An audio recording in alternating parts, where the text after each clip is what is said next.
जिस हिसाब से हम लोग को रिस्पांस मिल रहा है, जिस हिसाब से समस्याएं भी मिल रही है, ऐसी बात नहीं है कि समस्याएं नहीं मिल रही है, गरीबों की समस्याएं भी मिल रही है।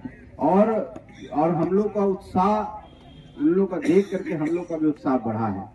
26 फरवरी को उसके बाद माननीय मुख्यमंत्री जी के समक्ष जाएंगे और हम लोग बात करके उनको अवगत कराएंगे और समस्याओं का निदान अगर हमारे स्तर से है तो करना कोशिश करेंगे, नहीं तो माननीय मुख्यमंत्री जिस स्तर पे हो हम गरीबों की समस्याओं को निदान करेंगे, क्योंकि हम गरीब के लिए ही हैं और गरीब का काम नहीं कर दिए तो यहाँ रहने का और आपके बीच में रहने का कोई औचित्य नहीं। नमस्कार, आप न्यूज फाउंडेशन देख रहे हैं। मैं हूं आपके साथ वंदना।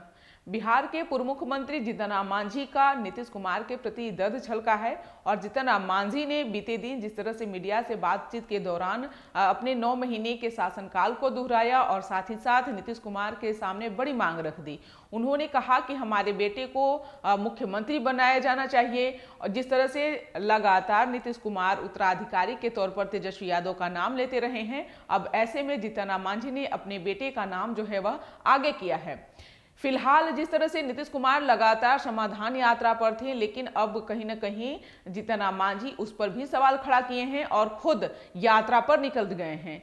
उस यात्रा के दौरान जीतन राम मांझी कई चीजों का जो है वह उजागर भी करते नजर आ रहे हैं। इसी क्रम में उनके बेटे जो हैं संतोष कुमार सुमन, वो यात्रा के दौरान जो है भाषण देते हुए वह कह रहे हैं कि जाहिर सी बात है कि जब कोई यात्रा पर निकलता है तो छोटी बड़ी कमियां जो है वह सामने उभर कर आती है और मैं उम्मीद करता हूं कि इन छोटी बड़ी समस्याओं को नीतीश कुमार के सामने रखूंगा और आगे आने वाले समय में इसका जो है निदान भी करूंगा। यानी कि यहाँ पर सवाल यह है कि क्या जीतन राम मांझी समस्या समाधान यात्रा पर सवाल खड़ा कर रहे हैं? क्या नीतीश कुमार के समाधान यात्रा से जीतन राम मांझी नाखुश थे?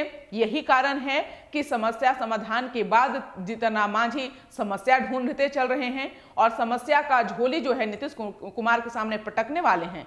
तो हम आपको पहले सुनवाते हैं कि क्या कुछ कहना है बिहार सरकार में मंत्री संतोष कुमार सुमन का।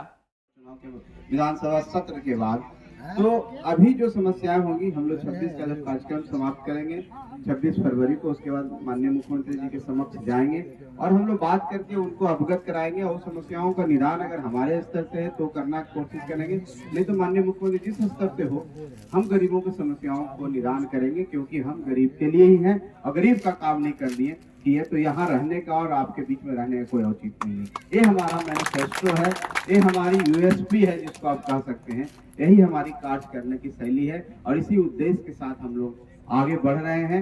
और आपका समर्थन, आपका विश्वास, आपका प्यार, जब गरीब टोले में भी जाते हैं, आपके भी टोले में आते हैं, वैसा कुछ नहीं लगता है कि हम कहीं पर अलग तरह का घूम रहे हैं। लोगों का हुजूम, जिस उत्साह से हमारे साथी राहुल भाई ने हम लोग का स्वागत किया।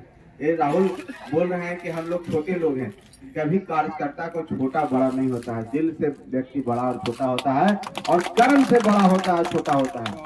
अगर आपका आउटपुट औरों से बढ़िया है तो आप ही महान हैं। किसी भी संगठन के लिए, किसी भी परिवार के लिए, किसी भी पार्टी के लिए उस व्यक्ति का ज्यादा इंपॉर्टेंस है जो काम करता है। और राहुल एक ऐसे व्यक्ति हैं जो हमने देखा है कि रात दिन काम करते हैं पार्टी के लिए। इतना जुझारूपन, इतना कठोर लड़का, इतना समर्पण हम नहीं समझते हैं कि औरों में बहुत कम मिलता है। तो राहुल जैसे व्यक्ति से हम लोगों को सीख लेना चाहिए कि विपरीत परिस्थिति में कैसे लड़ा जाता है। एक तो धारा के साथ बह जाता है लोग, लेकिन धारा के विपरीत जो धारा को चीर करके आगे निकलता है वही सिकंदर होता है और राहुल वही सिकंदर है। तो मैं उनको धन्यवाद देना चाहता हूँ, क्योंकि इसलिए मैं ऐसी बात बोल रहा हूँ कि हमारी पार्टी अभी दायरा छोटा है हमारा। हम ये नहीं कह रहे हैं कि हम भारतीय जनता पार्टी जैसा हो गए, हम ये नहीं कह रहे हैं कि हम जनता दल यूनाइटेड हैं। हमारे कंस्टेंट हैं, हमारे लिमिटेड स्कोप्स हैं और उसमें हमारे पास राहुल जैसा नगीना है, भीम जैसा हीरा है और ये हीरा और नगीना सब मिल करके और उनको मार्गदर्शन करने के लिए सुनील चौबे जी हैं, हरेंद्र सिंह जी हैं, सरवन भुइया जी हैं, ऐसे लोग ने मिल करके इस पार्टी को तराशा है और इस पार्टी को आगे बढ़ाने का, चमकाने का काम किया। हम धन्य हैं ऐसे ऐसे कार्यकर्ताओं को पा करके, इसीलिए हम आपके पास आए हैं। और ये मेरी महानता नहीं है, ये आपकी महानता है कि आपने जिस गर्मजोशी से हमको स्वागत किया, और मेरे लिए गर्व की बात है, एक नेता के लिए गर्व की बात है कि आप जैसे कार्यकर्ता मिलते हैं, और कार्यकर्ता ही नींव है। अगर कार्यकर्ता नहीं रहे तो हम ऊपर में दिखते हैं, लेकिन एक नीचे जो हम ऊपर दिखते हैं, तो नीचे जो हमको सपोर्ट करके खड़ा है वो कार्यकर्ता, आप जैसे कार्यकर्ता। अगर आप हिल गए तो मेरी कोई अस्तित्व नहीं है, मेरी कोई हस्ती नहीं है। तो आप हैं तो हम लोग हैं, और आप इसी तरह से जोश बनाए रखिए, इसी तरह से लोगों को जोड़ते रहिए। तो सुना आपने कि क्या कुछ कहा। बता दें कि जिस तरह से बिहार में महागठबंधन की सरकार है, और लेकिन सरकारों में आपसी मतभेद लगातार जारी है।